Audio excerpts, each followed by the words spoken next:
as we saw throughout the week, although the poem starts in a scary fashion in the first third of the poem and really setting up this dramatic court scene in which there's no way that we could ever be found innocent, we see that actually the guiding aspect of this poem is the root avar, over, which means to pass, and has so many sort of core high holiday themes rolled up into that word, including God's promise in the 13 attributes that God is over al pesha, God passes over punishment. So sort of baked into the system is also the idea that there's no way we could be innocent, but also God forgives us, even though we have averot, even though we have sins, transgressions, crossing overs.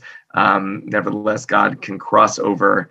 We're going to look at one last use of the word over today, but before we do that, I'm going to share one of the pieces of midrash that I think is at least in dialogue with the section of the tefillah that we were looking at yesterday, which is the part where we describe the human frailty that is sort of characteristic of our mortality and the way in which nevertheless, we are worthy of being saved. We looked yesterday at the psalmist who said, even though, Adam lahevel dama, people are like breath, and yamav ketzel over, and their days are like a passing shadow. Nevertheless, God, I want you to bend the heavens and come in and come down and rescue me. So I want to sort of play up that theme a little bit of, even though God is eternal and we are mortal, nevertheless, there's some value to human life and how that interacts with God's sort of eternal, everlasting nature. So again, the little section that we're looking at is Adam Yisodo me'afar v'sofo la'afar. A person's origin is dust and his end is dust. Person Adam, from the word Adama, from the ground, the dirt, the dust. That is sort of our nature embedded in our name is our mortality. And then we run through all these different metaphors that we saw yesterday and sort of understanding the ways in which people are simply not eternal. And we're like a passing shadow, which we looked at yesterday, Ketzel Over. And then we see this all in contrast to the last line here, which when you're sort of saying or singing Unetaneh Tokef, this gets a big flourish. Ve'atahu melech el chai v'kayam, like people say it in advance of the prayer leader. But you, the vav here being but you are melech el chai v'kayam. You are the king, God, who is chai v'kayam, who is living and eternal, sort of the opposite of all these characteristics of the human. So we have this amazing midrash that describes this contrast of a human who is mortal versus God who is eternal in a way that actually dares God to be more like the human that is nevertheless mortal. And the situation is the well-known story of the marriage of Jacob to Rachel and Leah. And in that story, if you'll remember, Yaakov falls and he works for 7 years in order to merit to marry her. But Lavan doesn't want her to marry, doesn't want Yaakov to marry. The younger sister wants Yaakov to marry the older sister, who is Leah. And so he tricks Yaakov, the trickster, gets tricked, and he ends up marrying Leah. And in the morning, he discovers that it's Leah, not Rachel. And sort of in the Bible, this is sort of like, no problem, like, that just happened. The Midrash is sort of trying to explore this question of how could it possibly be that Yaakov didn't figure out that the woman in bed with him was the woman that he was in love with. It wasn't the woman that he was in love with, Rachel, but rather the woman that he presumably didn't really know, named Leah. How is it that could have happened? So this is what the Midrash is trying to solve, and we're going to see the sort of extraordinary actions of Rachel to make that night happen, and the way in which it sort of demonstrates the love that she has for her sister in a sort of very complicated family dynamic. And then it ends with a dare to God about, well, if I could act this way, God, couldn't you act like that as well? So let's take a look at this midrash, which comes in the context of the other biblical characters who are trying to help Israel be redeemed and show up as the redeemed people after the destruction. None of them are successful, but Rachel is going to be successful through the actions that she performs with her sister. So it's a daring midrash, so you'll just follow, you'll run with it with me. Be'otah sha'ah, in that moment, after all the other biblical characters have failed at helping to save Israel, Be'otah sha'ah, kaftzar Rachel imenu b'fnei HaKadosh Baruch Hu. So Rachel, our mother, jumped before the Holy Blessed One and said, Ribono shel olam, Master of the universe, galui lefanecha, it's known before you, sheYaakov avdecha, avani ava yitera, your master, your servant Jacob loved me with a tremendous love, and he worked for my father, for me, for 7 years.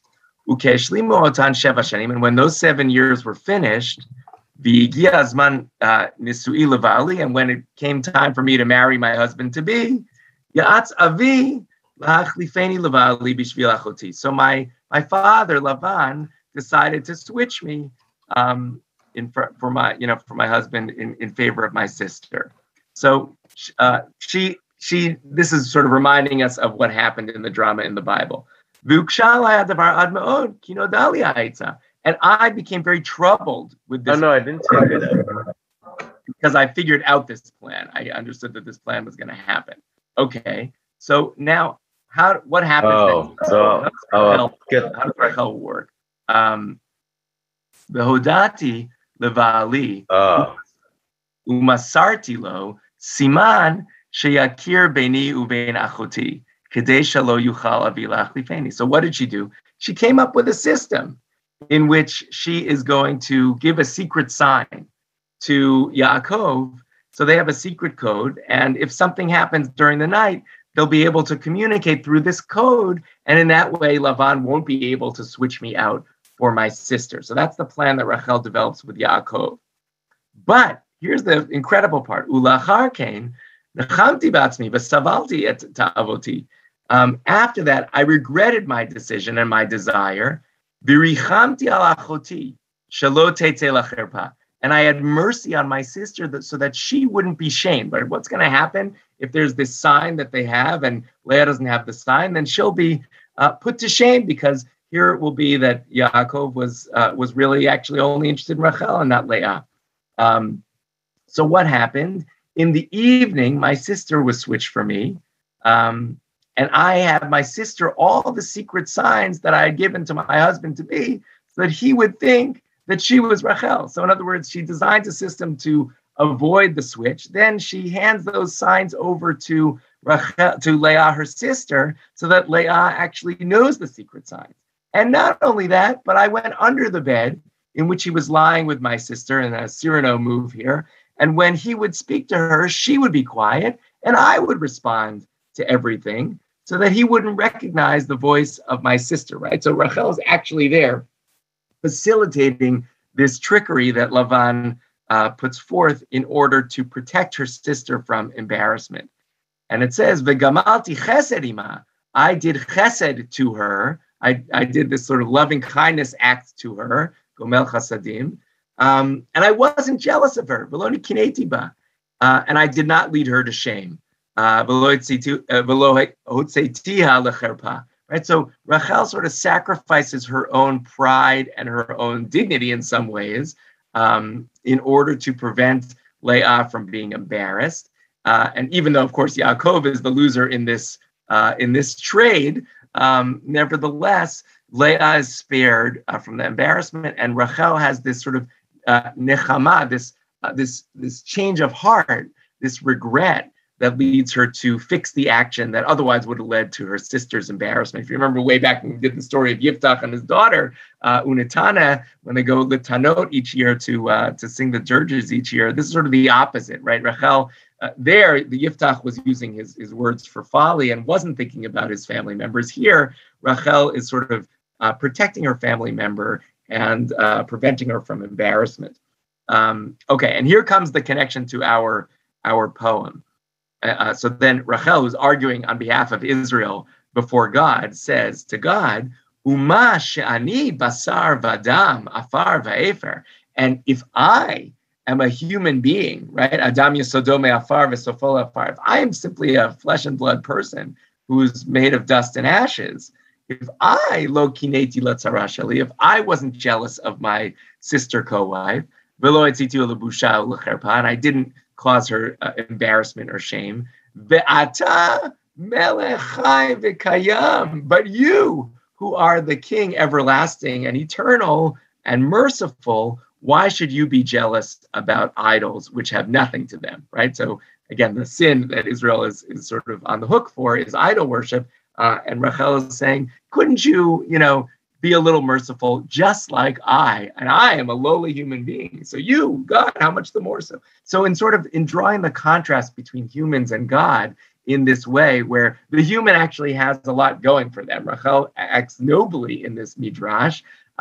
So God, how much the more so should you be able to forgive your people? If I could forgive and not be jealous of my sister, even though I wanted to be, married to Yaakov, and I had to go through this trickery in order to preserve the dignity of my sister. So what happens? This works. Miyad nitgalalu rachamav shel HaKadosh Baruch Hu. So immediately God's mercies roll forth, and God said, Bishvilech Rachel, ani machzir et Yisrael l'mkoman. For Rachel, for your sake, I'm going to redeem Israel. I'm going to bring them back to their land. So it actually works. So what I'm trying to say here is that in the section of the poem that we have in Unetaneh Tokef, when we're talking about how mortal and fleeting humans are, nevertheless, God is the one who is Melech El Chai V'Kayam. God is the one who is the ultimate eternal one. There's some artifice here in which we say, you know what, we humans also have some ability for goodness and chesed and rachamim.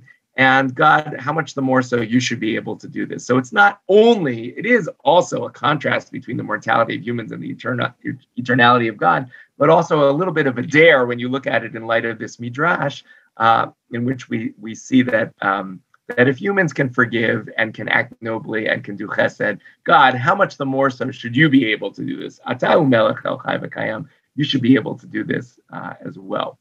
Okay, so this is our unpacking of Unetaneh Tokef that we've been able to see this week. Next week, we're going to look at Avinu Malkeinu and get to see the writing of that prayer and how it impacts our understanding of that prayer. And in the meantime, I'm going to wish everybody a Shabbat Shalom.